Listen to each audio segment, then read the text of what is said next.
유명한 과학자인 아인슈타인의 아주 절친한 친구였고 동료였던 과학자 가운데 막스 보른이라고 하는 사람이 있었습니다. 1970년 1월 달에 이 사람이 사망을 했는데요. 사망하기 바로 직전에 어느 잡지사와 인터뷰를 가졌다고 합니다. 그가 과학자로서의 삶, 그리고 인생, 또 아인슈타인과의 우정, 이런 여러 가지 질문들을 던졌다고 합니다. 그런데 그 질문 가운데 이런 질문이 있었다고 그래요. 우리 시대가 필요로 하는 진정한 과학자는 어떤 사람입니까? 우리 시대가 필요로 하는 진정한 과학자는 어떤 사람입니까? 그 질문을 받았을 때 그는 매우 재미있는 대답을 했습니다. 이 사람이 대답하기를 뭐라고 이야기를 했냐면 머리는 좀 모자라도 지혜가 많은 사람입니다. 그렇게 이야기했습니다. 지식은 좀 적어도 지혜가 많은 사람입니다. 그 사람이 필요합니다. 그렇게 이야기를 했다고 합니다. 지혜와 지식. 지난주에 우리가 하는 모든 사역들을 여러분들에게 말씀을 드렸죠. 우리 그리스도인들이 해야 하는, 교회가 할 수 있는 모든 사역들 뭡니까? 예수를 전파하고 예수를 전하고 권하고 예수를 가르치는 것. 그것이 교회가 하는 모든 사역입니다. 교회가 하는 모든 사역. 자, 그래서 최종적인 목적이 뭐예요? 예수를 전파하고 권하고 가르쳐서 우리가 이루고자 하는 최종적인 목적 뭡니까? 각 사람을 그리스도 안에서 성숙한 사람으로 세우는 것. 그것이 우리가 해야 할 최종적인 목적입니다. 자, 오늘 본문 3절 말씀에 보시면 이 목적을 이루기 위해서 우리에게 필요한 두 가지를 이야기하고 있습니다. 자, 오늘 본문 3절에 보시면 뭐가 등장하냐면 지혜와 지식이라고 하는 단어가 등장합니다. 지혜와 지식. 그 안에는, 즉 그리스도 안에는 지혜와 지식의 모든 보화가 다 감추어져 있다.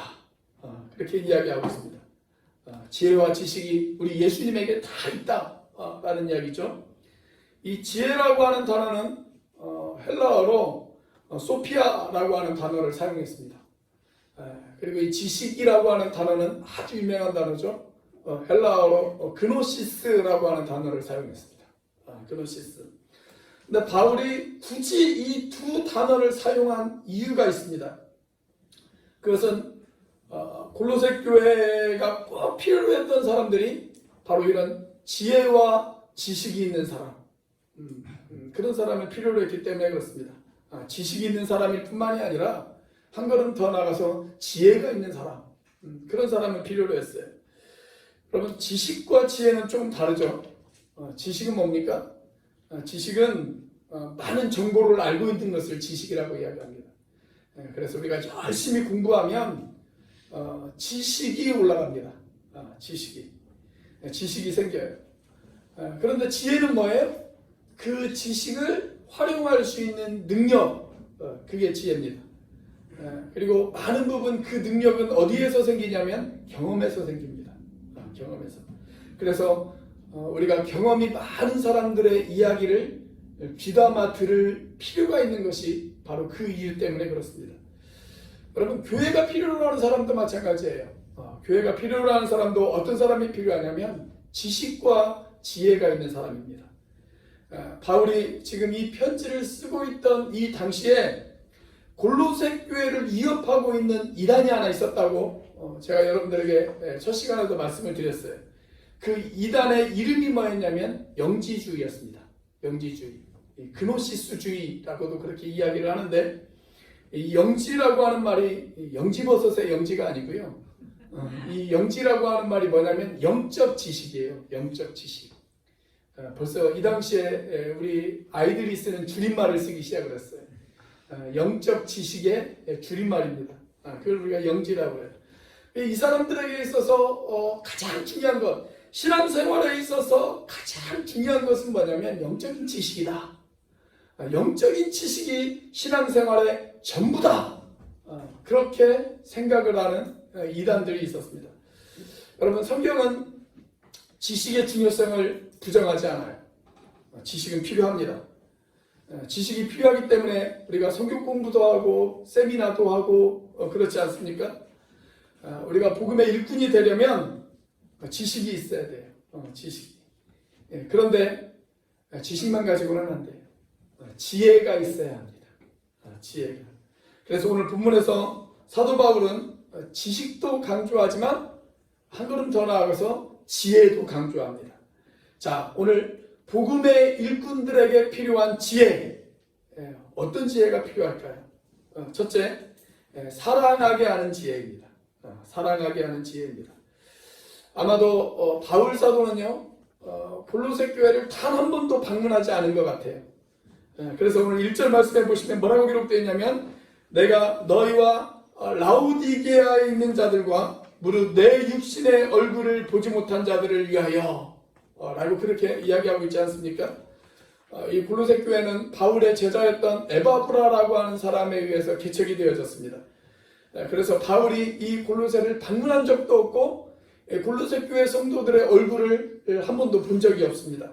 자, 그런데 그렇게 직접 만나지는 못했지만 바울이 지금 뭐라고 고백을 하고 있습니까? 이렇게 고백하잖아요.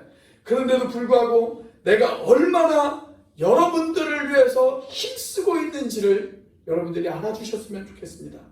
나는 여러분들을 향한 관심이 있습니다. 나는 여러분들을 향한 애정이 있습니다. 지금 이렇게 바울이 이야기하고 있지 않습니까? 자, 이런 고백으로 골로새서 2장이 시작이 되었습니다. 자, 그러면서 3절 말씀에 보면 그리스도 안에는 지혜와 지식의 모든 보화가 다 들어있다. 예수 그리스도 안에는 우리가 추구하는 지혜, 우리가 추구하는 지식, 그 모든 것이 다 들어있다. 그렇게 이야기해요. 그런데 이것을 강조하기에 앞서서 2절에서 뭐라고 이야기를 하고 있냐면, 자, 2절 우리 같이 한번 읽어보겠습니다. 시작. 이는 그들로 마음의 위안을 받고 사랑 안에서 연합하여 확실한 이해의 모든 풍성함과 하나님의 비밀인 그리스도를 깨닫게 하려 함이니. 자, 우리가 깨달아야 할 지혜, 깨달아야 할 지식의 초점은 무엇이냐면 그리스도예요. 그리스도. 바울은 그리스도를 하나님의 비밀이다 라고 그렇게 이야기를 합니다. 그리고 그 비밀인 그리스도를 깨닫는 것, 그것이 가장 위대한 지혜다 그렇게 이야기해요. 그리스도를 깨닫는 것이 가장 위대한 지식이고 가장 위대한 지혜입니다. 자, 그런데 이 그리스도를 깨닫기 전에 우리가 해야 할 일이 있습니다. 그게 뭐냐면 사랑 안에서 연합하는 것입니다. 사랑 안에서 연합하는 것. 우리가 사랑 안에서 연합하고 사랑 안에서 교제하고 예수 그리스도에 대한 놀라운 사랑의 관계를 맺을 때 우리가 그때 예수 그리스도를 아는 지식을 깨달을 수 있다라고 그렇게 이야기하고 있습니다. 자, 왜 바울이 여기에서 그리스도를 깨닫는 일에 사랑의 연합을 강조했을까요? 그것은 복음은 사랑이기 때문에 그렇습니다. 우리가 아까 동영상으로 복음은 선물이다 라고 그렇게 이야기를 했는데, 복음은 선물인 것과 동시에 복음은 사랑입니다. 사랑. 복음의 주인인 그리스도를 깨닫기 위해서는 우리가 사랑의 관계, 사랑의 교제, 그리고 사랑의 경험이 없이는 우리가 그리스도를 온전히 깨달을 수가 없어요. 자, 우리가 쉽게 우리가 이런 것을 한번 생각을 해보세요. 전도를 한번 생각해 보세요. 우리가 누군가를 전도를 해요. 그런데 내가 그 사람을 전도를 하는데 전도를 한다는 것은 뭐예요? 하나님의 사랑을 그 사람에게 전하는 일이죠. 근데 하나님의 사랑을 전하는 사람이 상대방을 사랑하는 마음이 없어요. 그리고 상대방과 사랑의 관계를 맺으려고 하는 그런 의도, 시도도 없어요. 그런 행동도 없어요. 그렇다면 여러분, 우리가 어떻게 메시지를 전할 수가 있겠습니까? 어떻게 사랑의 메시지를 전할 수가 있겠어요? 우리가 지난 화요일날 다니엘 기도의 시간에 그 말레이시아에서 사역하는 박철현 선교사님의 간증 여러분들께서 들으셨을 것입니다. 복음을 전하기 위해서 정글로 들어가요. 정글로 들어가서 군뱅이 먹고 원숭이 고기 먹고 그리고 더구나 대장암 말기 환자잖아요. 대장암 말기 환자. 대장암 말기 환자인데 한국에서 더 이상 들어가면 안 된다라고 이야기했는데 다시 천국으로 들어가고. 여러분 어떻게 그런 일이 가능하겠어요? 그 영혼들을 사랑하지 않고는 그것이 불가능한 일 아니겠습니까? 여러분 복음의 메시지는 사랑의 메시지입니다. 사랑의 메시지. 사랑의 관계가 형성되어지지 않고는 복음을 전할 수 없어요. 그리고 복음이 전해지지 않으면 그리스도의 사랑을 깨달을 수도 없어요. 그러니까 복음은 사랑이에요. 미국에서 있었던 일이라고 그래요. 어느 도시에 자선 사업을 많이 하는 부인이 한 명 살고 있었습니다. 그런데 그 부인의 별명이 뭐였냐면 요한복음 3장 16절 부인이라고 하는 별명이었어요. 요한복음 3장 16절 부인. 자, 그런데 그 도시에 고아원이 하나 있었습니다. 이 고아원에서 13살 된 어린 소년이 야, 나는 이제 독립하겠다 라고 하는 그 마음 하나만을 가지고 무작정 고아원에서 탈출을 했습니다. 그래서 밖에 나와서 이제 신문을 팔기 시작을 합니다. 추운 겨울날 거리에서 신문을 팔기 시작하는데 신문이 안 팔려요. 안 팔려요. 신문은 안 팔리고 배는 고프고 날은 너무 춥고 도저히 견딜 수가 없었습니다. 그래서 지나가는 경찰에게 부탁을 요청하기로 했습니다. 그 아이의 딱한 처지를 너무나도 불쌍하게 생각한 경찰이 그 아이의 이야기를 듣고 아이에게 이렇게 이야기를 했습니다. 얘야, 걱정할 것 없단다. 요한복음 3장 16절 부인 집에 가보렴. 여기서 멀지 않은데 이 길을 따라 쭉 내려가면 왼쪽에 골목이 하나 보일 거야. 그럼 그 골목으로 들어가. 거기에서 세 번째 집이 요한복음 3장 16절 부인의 집이란다. 그 집에 가서 초인종을 누르면 아마 너를 따뜻하게 맞이해 줄 거야. 만약 안에서 누구세요? 라고 그렇게 이야기가 들리거든 아무 말도 하지 말고 요한복음 3장 16절이라고만 대답해. 그러면 너를 따뜻하게 맞이해 줄 거야. 그렇게 이야기를 했습니다. 자, 이 소년이 영문도 모른 채 경찰이 가르쳐준 대로 해봤습니다. 골목에 들어가서 세 번째 집을 찾아갔습니다. 그리고 초인종을 눌렀습니다. 아닌 게 아니라 안에서 누구세요? 라고 소리가 들렸습니다. 그래서 좀 엉뚱하긴 하지만 그래도 경찰이 하라는 대로 요한복음 3장 16절이라고 대답을 했습니다. 그랬더니 신기하게도 문이 열리는 거예요. 문이 열려요. 그래서 안으로 들어갔습니다. 안으로 들어가면서 이 소년이 이렇게 생각했습니다.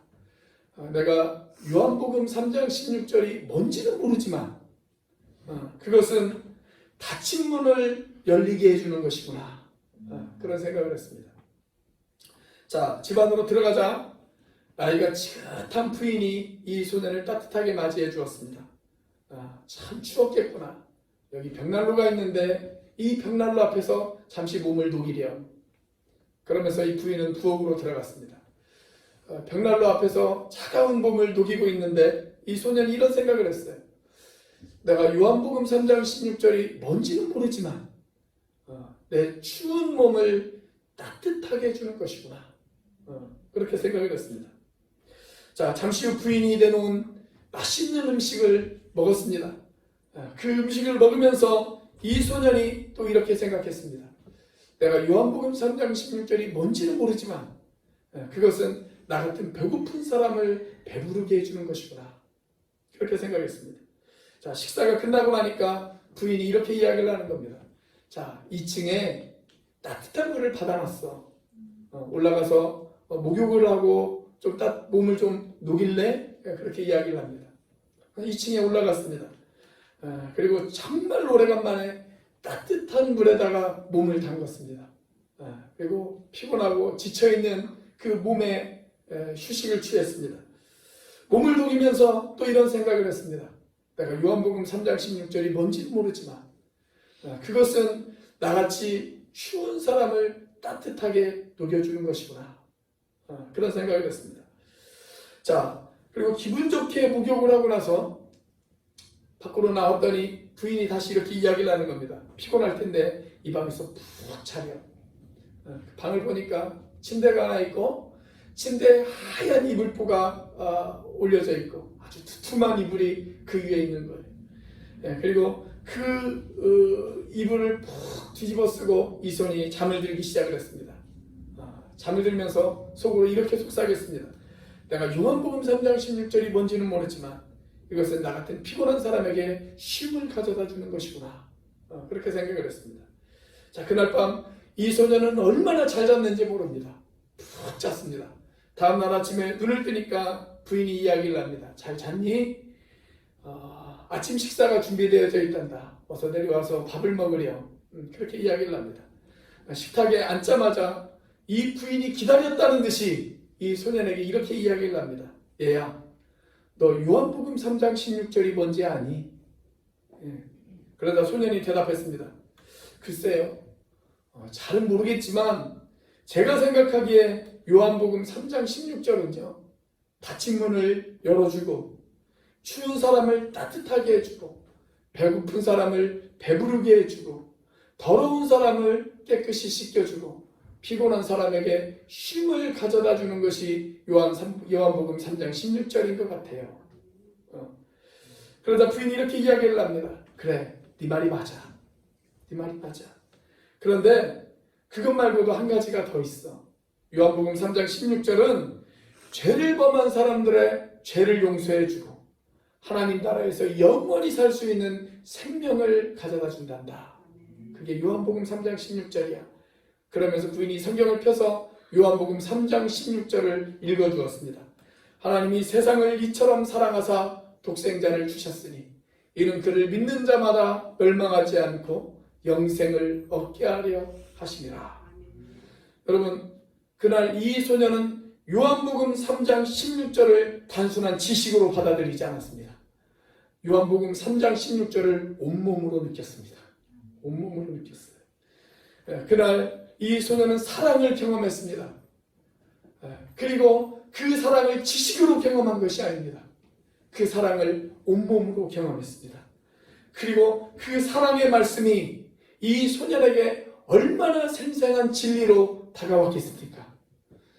그런데 반대로 우리가 사랑을 배우지 못하고 사랑을 경험하지 못하면 지식은 때때로 파괴적일 수도 있습니다. 어떤 교도소에 간수한 사람이 있었다고 그래요. 그런데 이 간수한 사람이 신념이 하나 있었는데 어떤 신념이 있었냐면 사람이 왜 죄를 짓는가? 그것은 배우지 못해서다. 그런 신념을 가지고 있었어요. 사람이 죄를 짓는 이유는 배우지 못해서 죄를 짓는 것이다. 그런 신념이 있었습니다. 그런데 어느 날 젊은이 하나가 교도소로 들어왔습니다. 그런데 이렇게 보니까 그 젊은이가 문맹이에요. 글씨를 몰라요. 글을 몰라요. 그래서 이 젊은이를 설득하기 시작했습니다. 아는 것이 힘이다. 배워야 산다. 배워야 살 수 있다. 그렇게 설득을 하기 시작을 했습니다. 그래서 글을 가르쳐 줬어요.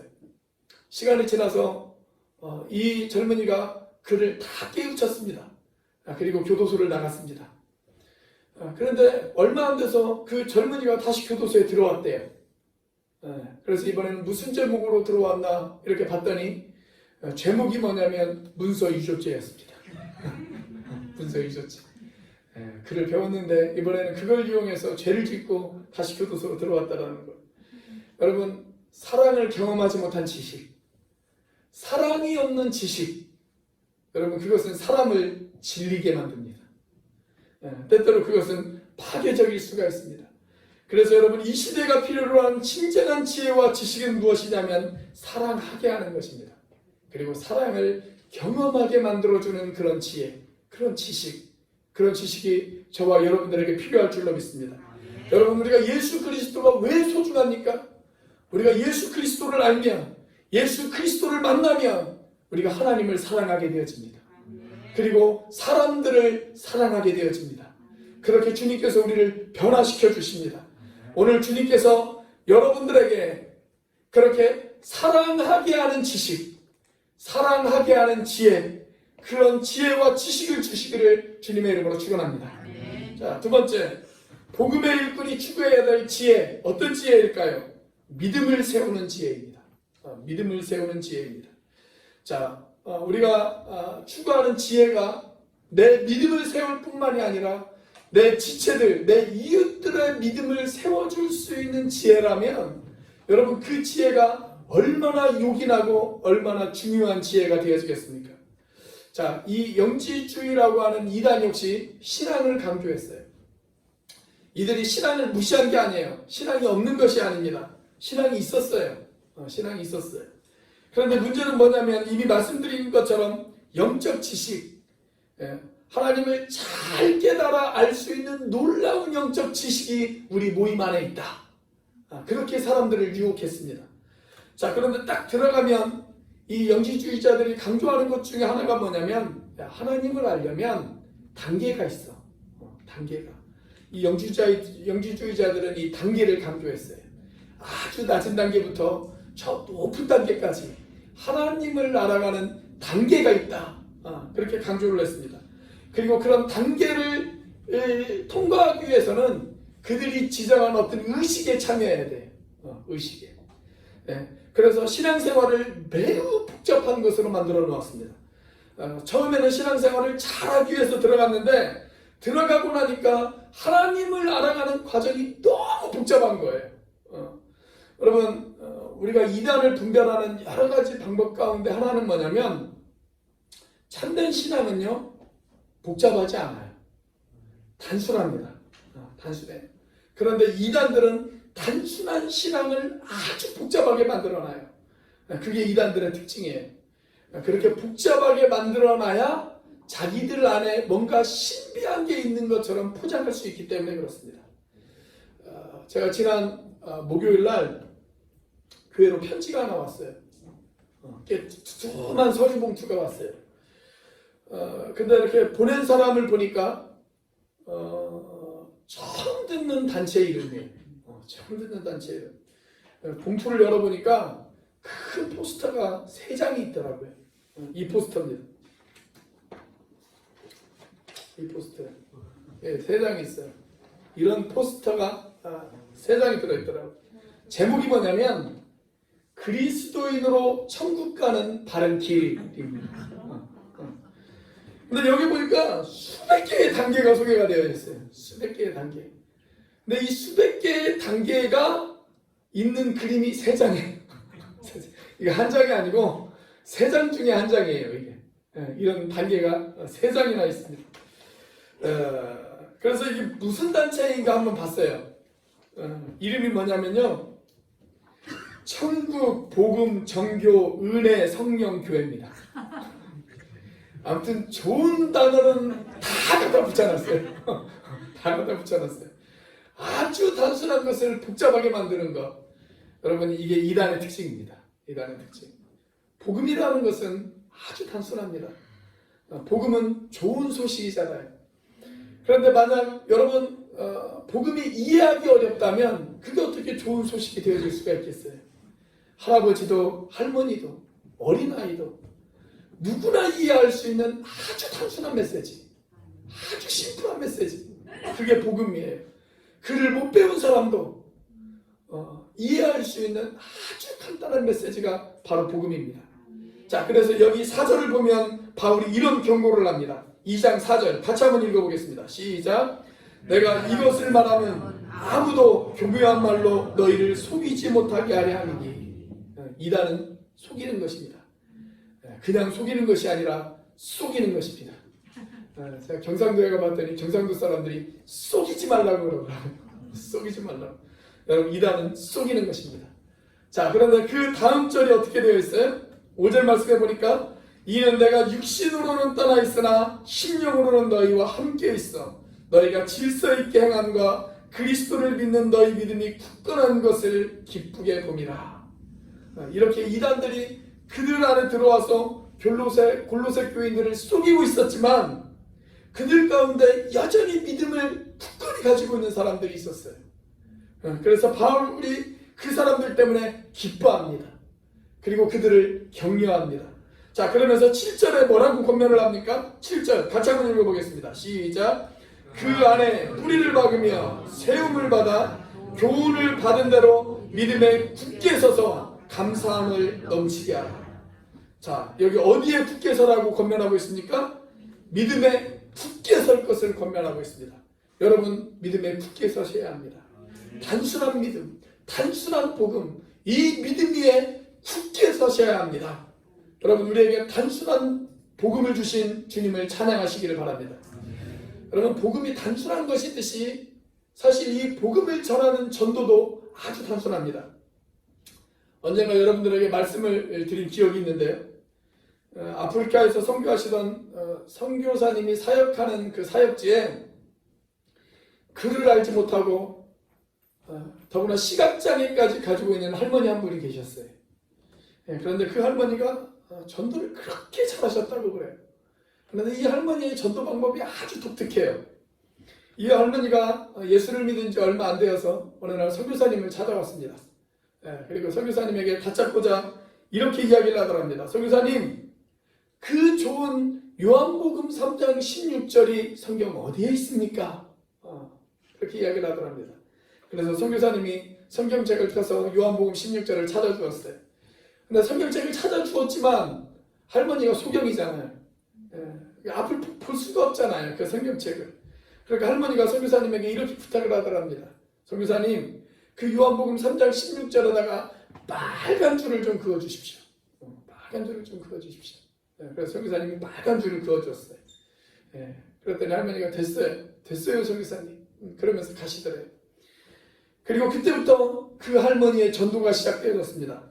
할머니가 날마다 학생들이 수업을 마치는 시간쯤에서 집 앞에 있는 학교로 찾아가는 거예요. 그리고 수업을 마치고 나오는 학생들에게 학생, 나 좀 도와줘. 할머니가 소경이잖아요. 학생들이 착하니까 소경인 할머니가 도와달라고 하니까 다가가지 않겠습니까? 그러니까 학생들이 다가오면 할머니가 이렇게 이야기를 하는 거예요. 학생이 여기 내가 정말 좋아하는 책이 있는데 보다시피 내가 앞을 못 봐. 그래서 이 책을 읽을 수가 없어. 여기 빨간 줄이 그어진 부분이 있지? 그 부분을 나에게 좀 읽어줄 수 있겠어? 그렇게 이야기하는 거예요. 그러니까 학생들이 읽어주지 않겠습니까? 하나님이 세상을 이처럼 사랑하사 독생자를 주셨으니 이는 그를 믿는 자마다 멸망하지 않고 영생을 얻게 하려 하십니다. 학생들이 아주 또박또박 읽어주었어요. 그때부터 이 할머니가 이렇게 이야기를 하는 거예요. 학생 너무 고마워. 그런데 이 말이 무슨 말인지 알아? 이 학생이 잘 모르겠는데요. 하나님께서 우리를 사랑하셨대. 나도 사랑하고 학생도 사랑하고. 그래서 우리에게 그분의 하나밖에 없는 외아들을 이 땅 가운데 보내주셨대. 우리가 그 예수님을 믿으면 우리 죄가 용서받고 우리가 하나님의 자녀가 되어진대. 그렇게 할머니의 전도가 시작되어지는 거예요. 이런 식으로 할머니가 얼마나 많은 학생들을 전도했는지 몰라요. 여러분 이 할머니가 얼마나 지혜로운 할머니입니까? 그렇죠? 여러분 오늘 우리 시대에 복음을 전하는 우리 일꾼들에게 필요한 지혜, 바로 이런 지혜가 아니겠습니까? 이런 지혜로 복음을 전해서 내 믿음을 굳게 할 뿐만이 아니라 다른 사람의 믿음까지 굳게 해줄 수 있다면 여러분 그 사람이 정말 하나님 앞에 아름답게 쓰임받는 복음의 일꾼이 되어지지 않겠습니까? 여러분 그런 지혜를 사모하는 저와 여러분들이 되시기를 주님의 이름으로 축원합니다. 자, 마지막 세 번째, 복음의 일꾼에게 필요한 지혜, 어떤 지혜일까요? 삶을 견고하게 하는 지혜입니다. 삶을 견고하게 하는 지혜. 자, 이미 말씀드린 것처럼 기독교 신앙은 지식을 반대하지 않습니다. 지식이 필요합니다. 제가 어릴 때 저희 부모님 신앙생활을 하지 않으셨기 때문에 성경을 읽다가 궁금한 게 있으면 물어볼 사람이 없었어요. 그래서 교회를 찾아가서 어른들에게 궁금한 것을 물어보면 어른들이 저에게 뭐라고 이야기를 했냐면 그냥 믿어. 그냥 덮어놓고 믿어. 그렇게 이야기를 했습니다. 근데 여러분 성경은요 덮어놓고 믿으면 안 돼요. 펴놓고 믿으셔야 됩니다. 펴놓고 믿으셔야 돼요. 여러분 기독교는 지식을 귀하게 여깁니다. 지식에서 출발합니다. 우리가 알지 못하고 어떻게 믿을 수가 있겠어요? 그래서 저는 개인적으로 성경 공부를 상당히 중요하게 생각합니다. 지금은 제가 취임한 지 얼마 안 되었기 때문에 지금 이렇게 가지만 앞으로는 교회에서 꼭 필요한 성경 공부 과정을 이수하지 못하면 교회 일꾼이 되어줄 수가 없습니다. 그런데 아는 데서 끝나면 안 돼요. 아는 데서 끝나면 안 돼요. 머리는 필요해요. 머리로 우리가 알아야 됩니다. 복음을 알아야 됩니다. 복음을 이해해야 됩니다. 예수님이 누구인지를 머리로 알아야 됩니다. 그런데 주님을 영접할 때는 머리로 영접하는 것이 아니에요. 어디로 영접합니까? 가슴으로 영접하는 것입니다. 가슴으로 영접하는 거예요. 그래서 세상에서 가장 긴 거리가 어디냐면 머리에서 가슴까지의 거리예요. 이 거리가 세상에서 제일 멀어요. 머리로는 이해하지만 가슴으로는 아직 영접하지 못한 그런 미전도 종족들이 우리 교회에 있을까요? 없을까요? 있습니다. 우리 교회에 있어요. 제가 이렇게 대화를 하다 보면 이분이 머리로는 이해하는데 아직 가슴으로 내려오지 못했구나. 이런 분들이 종종 느껴질 때가 있습니다. 여러분, 우리가 예수님을 깨닫는 것, 그건 머리로 깨닫지만 예수님을 받아들이는 것은 가슴으로 받아들여야 됩니다. 그렇게 예수님을 가슴으로 받아들인 사람들은 또 그 예수님을 온몸으로 살아야 됩니다. 그래서 지식은 신앙이 되어야 하고 신앙은 삶이 되어야 합니다. 멋진 말 아닙니까? 따라서 한번 해보겠습니다. 지식은 신앙이 되어야 하고 지식은 신앙이 되어야 하고 신앙은 삶이 되어야 합니다. 신앙은 삶이 되어야 합니다. 네, 그것을 지금 바울이 6절에서 강조하고 있습니다. 자, 6절 같이 한번 읽어보겠습니다. 시작. 그러므로 너희가 그리스도 예수를 주로 받았으니 그 안에서 행하되. 자, 여기에서 예수님을 뭐로 받았다고 이야기했어요? 주로 받았다 그랬습니다. 주로 받았다. 나의 주인으로 받아들였습니다. 나의 그리스도로 받아들였습니다. 예수님을 손님으로 받아들인 것이 아닙니다. 예수님을 주인으로 받아들였습니다. 그냥 어느 역사의 한순간 나를 위해서 십자가에 돌아가신 분이 이때 이렇게 지식으로 받아들이지 않았습니다. 그분을 나의 주인으로 받아들였습니다. 사랑하는 여러분, 여러분들은 오늘 주님을 여러분들의 주인으로 받아들이고 계십니까? 주님이 여러분들의 주인이십니까? 나의 시간의 주인, 내 물질의 주인, 내 가정의 주인. 그 주님이 여러분들의 진짜 주인이 되셨습니까? 요즘 우리 박정인 교사님하고 문영신 교사님하고 저하고 이렇게 세 명이서 신앙생활 입문과정을 공부하고 있습니다. 목사가 신앙생활 입문과정을 다시 배우고 있습니다. 저는 이 과정을 한 4번 배운 것 같아요. 어릴 때부터. 어릴 때 제가 다녔던 교회에서부터 시작하면 한 4번 정도 지금 배우고 있는 것 같습니다. 그런데 지난주 공부를 하는데 교재에 이렇게 적혀 있더라고요. 주님이라는 말이 실감나지 않거든 이 말을 다른 단어로 어떻게 바꿀 수 있을까요? 이렇게 묻는 말이 나왔습니다. 주님이라는 말이 실감나지 않거든 이 단어를 다른 단어로 어떻게 바꿀 수 있을까요? 어떻게 바꿀 수 있을까요, 여러분? 주인님. 네, 주인님. 근데 거기 얘가 이렇게 나와 있어요. 오야분. 오야분. 오야분.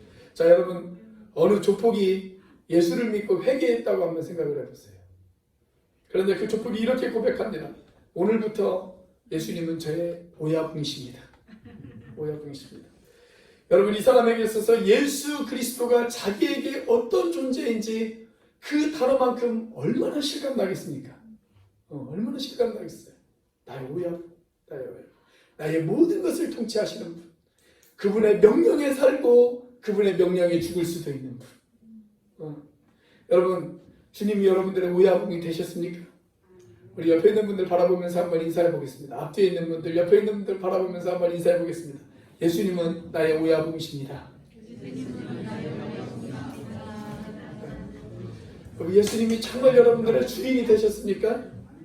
내 삶의 모든 영역, 내 물질, 내 시간, 내 가정, 내 직장, 내가 관계를 맺는 모든 사람과의 모든 영역에서 그분이 정말 여러분들의 주인이 되셨습니까? 나의 오야분, 나의 주인. 그분을 주인으로 받아들인다면 여러분 그분 안에서 살아야 됩니다. 그분 안에서 행해야 돼요. 그분이 나의 주인이기 때문에 내가 그분 안에서 살아야 돼요. 어쩌다 하루 그분 안에서 살아가는 것이 아닙니다. 날마다 매일매일 그분 안에서 살아야 됩니다. 그리스도 예수를 주인으로 삼고 내 모든 영역 속에서 그분의 다스림을 받는 삶, 그 삶이 어떤 삶인지 7절에서 우리에게 소개를 해주고 있습니다. 자, 7절 같이 한번 읽어보겠습니다. 시작. 그 안에 뿌리를 박으며 세움을 받아 교훈을 받은 대로 믿음에 굳게 서서 감사함을 넘치게 하라. 자, 먼저 뭐라고 이야기를 하고 있습니까? 그 안에, 즉 그리스도 안에 뿌리를 박으며 여러분 뿌리 깊은 나무를 한번 연상해 보세요. 뿌리가 깊은 나무, 마치 시편 1편에 등장하는 나무처럼, 시냇가에 심겨진 나무처럼 뿌리가 깊이 내린 나무. 그래서 가뭄의 계절에도 가뭄을 모르고 뿌리를 깊이 내려서 수분과 영양분을 여전히 공급받는 그 나무를 한번 생각해 보십시오. 그 나무가 아름다운 열매를 맺는 그 뿌리 깊은 나무를 한번 연상해 보세요. 자, 그 다음에 뭐라고 이야기를 하고 있습니까? 뿌리를 박았을 뿐만이 아니라 세움을 받아 그랬습니다. 세움을 받아. 이 세움을 받았다라고 하는 말은 건축용어입니다. 건축용어. 여러분 견고한 건물을 한번 생각해 보세요. 견고한 건물. 특별히 골로새라고 하는 이 도시는 지진으로 인해서 큰 어려움을 겪은 도시잖아요. 그런데 그 지진에도 흔들리지 않는 견고한 건물. 여러분 그 건물을 한번 상상해 보세요. 여러분 그리스도인의 삶은 마치 뿌리가 깊은 나무와도 같고 지진에도 흔들리지 않는 견고한 건물과도 같습니다. 자, 그 다음에 뭐라고 기록되어 있냐면 교훈을 받은 대로 믿음에 굳게 서서 그렇게 기록되어 있어요. 자, 말씀을 공부합니다. 설교를 듣습니다. 그런데 거기에서 끝나지 않아요. 교훈을 받은 대로 믿음에 굳게 서서 그렇게 기록되어 있어요. 자, 그 다음에 마지막에 뭐가 강조되어져 있어요? 감사함을 넘치게 하라 그랬습니다. 감사함을 넘치게 하라. 여러분 뿌리 깊은 나무가 맺어야 될 궁극적인 열매, 그 열매가 뭘까요?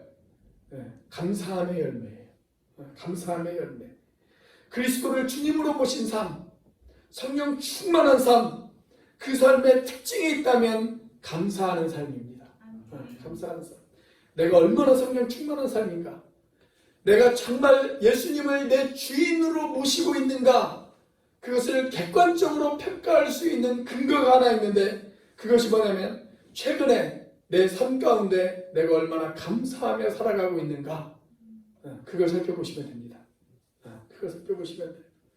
우리가 다음 주가 추수감사주일이잖아요.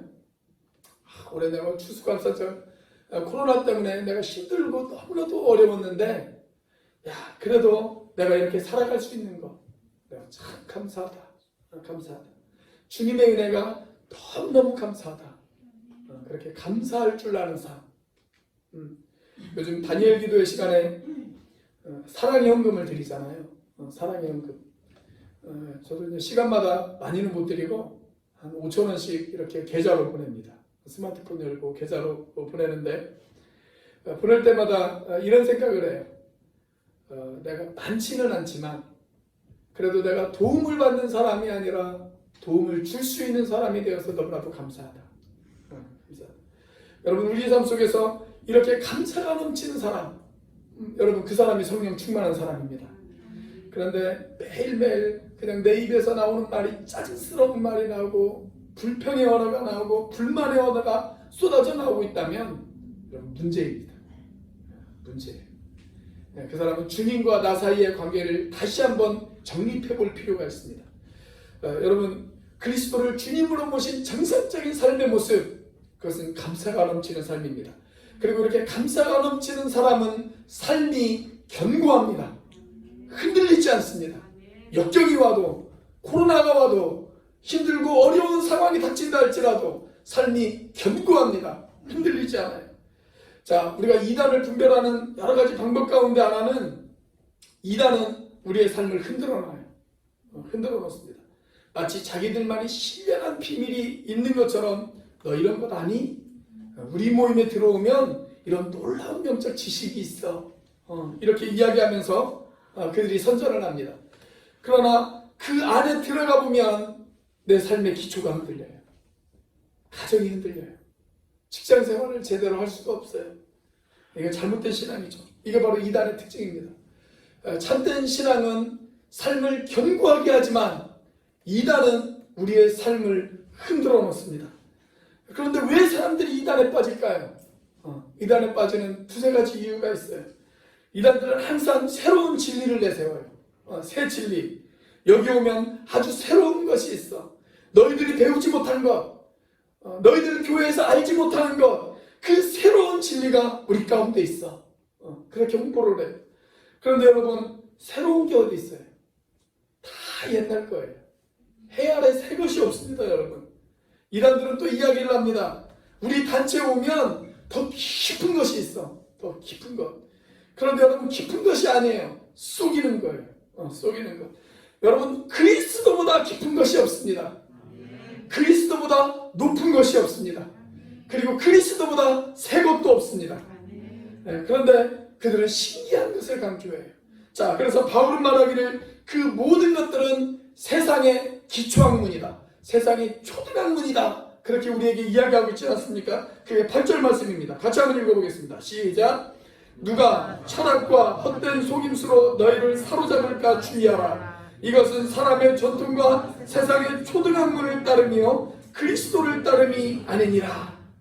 그들은 자기들이 계시받았다고 이야기하지만 그것은 그들이 신기한 것을 알고 있다라고 이야기하지만 그건 옛날에도 다 있었던 인간적인 지식에 불과한 것이다.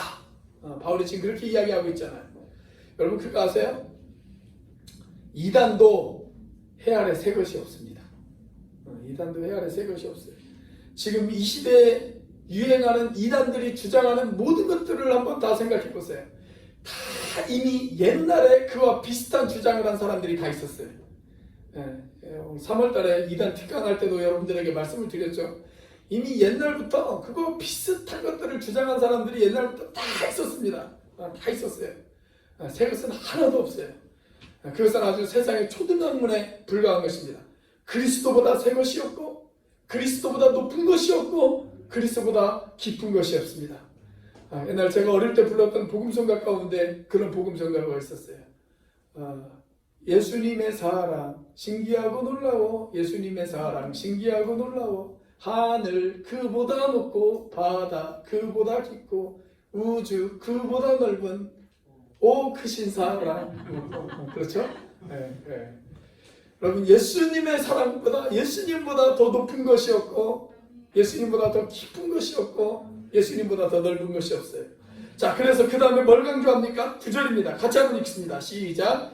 그 안에는 신성의 모든 충만이 육체로 거하시고 하나님의 모든 것이 예수님 안에 다 있어요. 그래서 예수님을 소유한 사람은 모든 것을 다 소유한 사람입니다. 그래서 예수님을 나의 모든 것으로 삼은 사람, 그 사람들을 10절에서 뭐라고 소개하고 있습니까? 너희도 그 안에서 충만하여졌다. 예수님은 하나님의 모든 것을 다 가진 사람인데 그 예수님을 소유한 사람은 하나님의 모든 것을 다 가진 사람이다. 그렇게 이야기하고 있습니다. 여러분 예수님을 붙들면 하나님의 모든 것을 다 붙들 수 있는 줄로 믿으시기를 바랍니다. 예수님 떠나서 뭐 좋은 것 있는 것처럼 그렇게 착각하지 마세요.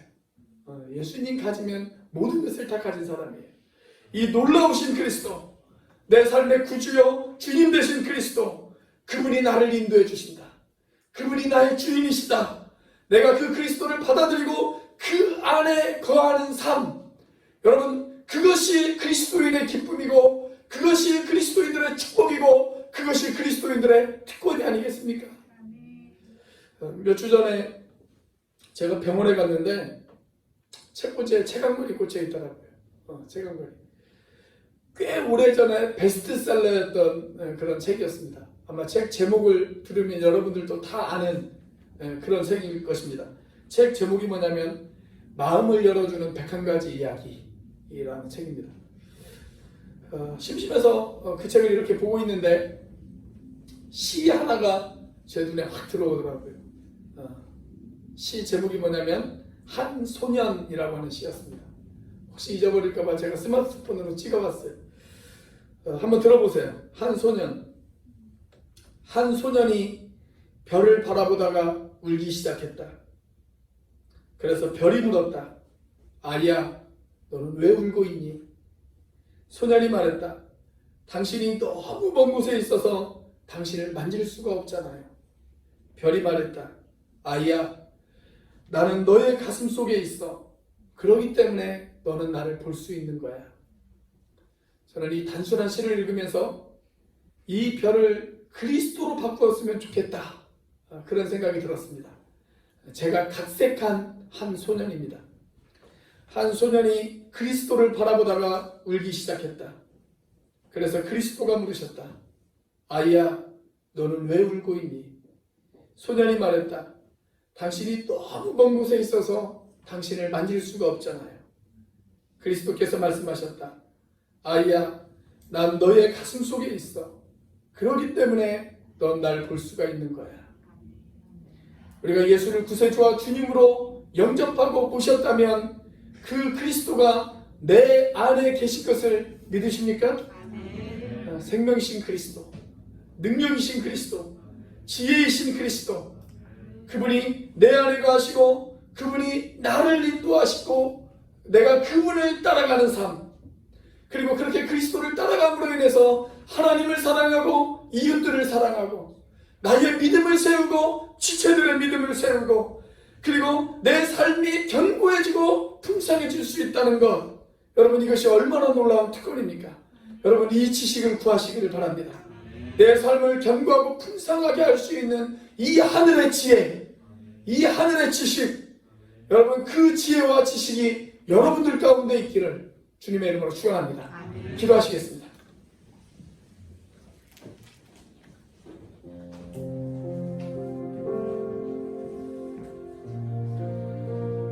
우리의 지혜가 되시는 주님 감사합니다. 우리를 복음의 일꾼으로 삼아주신 주님 감사합니다. 하나님, 우리를 복음의 일꾼으로 삼아주셨사오니 그 일을 잘 감당하기 위해서 우리에게 지혜를 주시옵소서. 그 지혜로 하나님을 사랑하고 그 지혜로 이웃들을 사랑하고 그 지혜로 나의 믿음을 세우고 그 지혜로 지체들의 믿음을 세우고 그 지혜로 나의 삶이 견고해질 수 있는 하나님 그런 지혜를 나에게 허락하여 주시옵소서. 우리에게 그런 지혜를 달라고 이 시간 같이 한번 한 목소리로 하나님 앞에 기도하도록 하겠습니다. 다 같이 기도합니다. 할렐루야. 살아계시며 역사하시는 하나님 아버지 감사합니다. 아버지 하나님 이 시간 주님 하나님 도와주시옵소서. 하나님 역사하여 주시옵소서. 하나님 나에게 지혜를 더하여 주시옵소서. 하나님 나를 복음의 일꾼으로 삼아주신 주님, 하나님 나를 구원의 일꾼으로 삼아주신 주님, 아버지 하나님 이 시간 주님께서 함께 해주시고 하나님 인도해 주셔서 아버지 하나님 나에게 지혜를 주시고 아버지 하나님 정말 지식을 주시고 아버지 하나님의 지혜로 하나님 사람들을 세우고 하나님 아버지 하나님 하나님의 사랑을 전하고 아버지 하나님 나의 삶을 견고해 줄 수 있는 아버지 하나님 그러한 인생이 되어 주시도록 하나님 지혜하여 주시옵소서. 하나님 아버지 하나님 나의 지혜를 하여 주옵소서. 하나님 내가 묻어나오니 하나님 내가 밀려나오니 하나님 나에게 지혜를 주셔서 아버지 하나님 복음의 일꾼 아버지 하나님 되어 주시도록 역사하여 주시옵소서. 예수 어린 양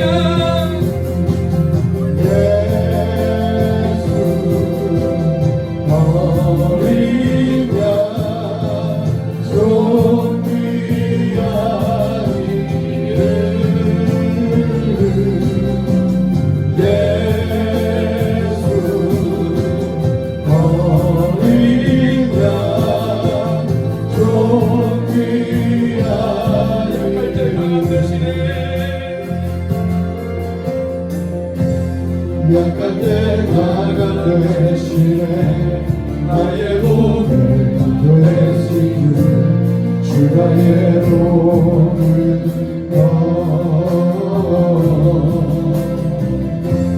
주 안에 있는 몸을 나는 포기할 수 없네. 주 나의 몸을 십자가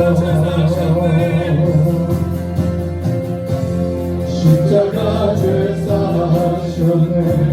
주님의 자녀네. 주 나의 모든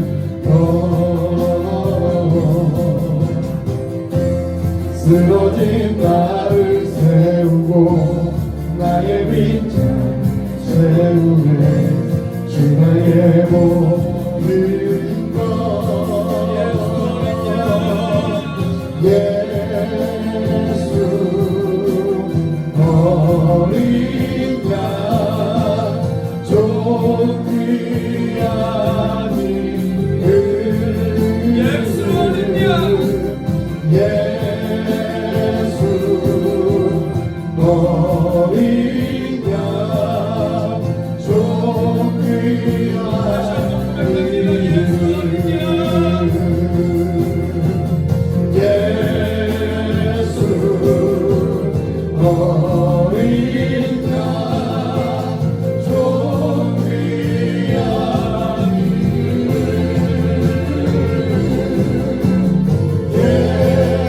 예수 어린 양 좀 귀한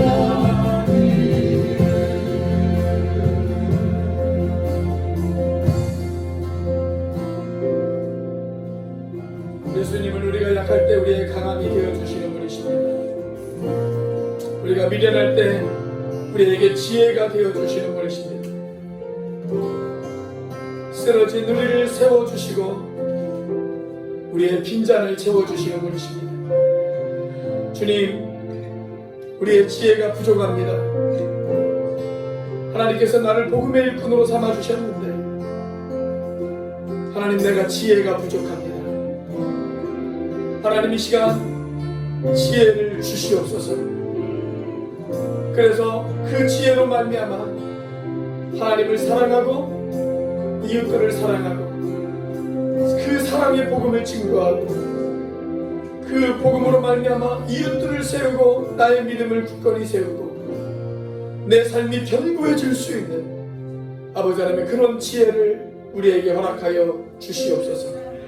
이제는 우리를 위하여 십자가에 달리신 성자 하나님의 은혜와 그 독생자를 죽기까지 내어주신 성부 하나님의 사랑과 지금도 그 사랑을 깨닫게 하시고 충만하게 하시는 성령 하나님의 교통하심이 일꾼으로서의 사명을 감당하기 위해 하나님 앞에 지혜를 구하는 오늘 교회 지체들 머리 위에 지금부터 영원까지 함께 하시기를 간절히 축원하옵나이다.